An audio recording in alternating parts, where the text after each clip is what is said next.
কিন্তু আদতে যে স্বাধীনতা আমরা পেয়েছি তার সবেরই মিলিত ফল বলে আমি মনে করি। তাই আমাদের ক্ষুদ্র প্রচেষ্টায় আমরা ছোট্ট করে আজকের দিনটাকে উদযাপন করছি।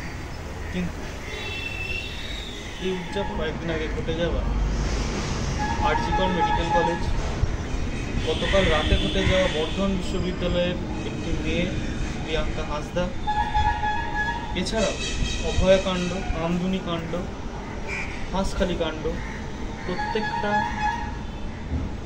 দুঃখজনক এবং বেদনাদায়ক ঘটনার প্রতিবাদে আমরা 1 মিনিট নীরবতা পালন করি। বন্দে মাতরম, বন্দে মাতরম, সুজলাং সুফলাং মলয়জ শীতলাং সস্য শ্যামলাং মাতরম, বন্দে মাতরম।